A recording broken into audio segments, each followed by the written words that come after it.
కిరాతకంగా ఎంత దారుణంగా చంపారు వాళ్ళని.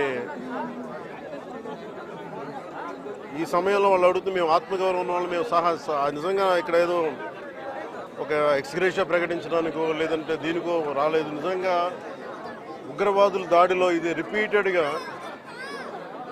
ఎందుకంటే నేను 86 నుంచి 89 వరకు నేను కాశ్మీర్లో ప్రతి సమ్మర్లో అప్పుడున్న పరిస్థితుల్లో షూటింగ్ల వల్ల వెళ్ళేవాడిని, నేను పనిచేసేవాడిని.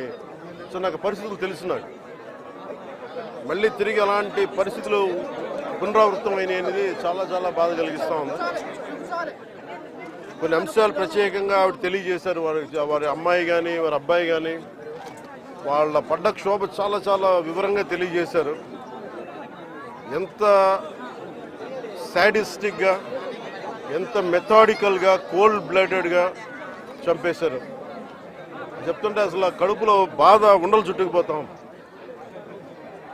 అందుకని ప్రత్యేకించి ఈ సందర్భంలో కాకుండా సమయం అవుతోంది అన్నారు. అందుకని ప్రత్యేకించి మళ్ళీ నేను మంగళగిరిలో ఒక మీడియా సమావేశం ఏర్పాటు చేస్తున్నాను.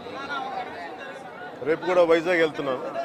వెళ్ళి వారిని కనుక్కొని ఒకసారి ప్రభుత్వం అన్ని రకాలుగా భరోసా ఉంటుంది, అది మీకు తెలిసి చెప్పక్కర్లేదు, ఖచ్చితంగా చేస్తుందని సందేహం లేదు. కానీ ఇది more than ex gratia, more than డబ్బుల కంటే కూడా బాధలో మీకు తగిలిన ఈ వచ్చిన ఇబ్బంది కానీ, ఈ గాయం కానీ, అంటే మనిషి చనిపోయారు కానీ ఈ జ్ఞాపకాలు చిన్నపిల్లడి ముందు జరిగింది, కూతురు బిడ్డ ముందు జరిగింది. ఇది మటుకు ఇది భారతదేశం ఎప్పటికీ మర్చిపోలేదు. భారతదేశం ఎప్పటికీ మర్చిపోలేదు. ఉగ్రవాదులు ఎక్కడున్నా సరే నిర్దాక్షిణ్యంగా ఏరియా.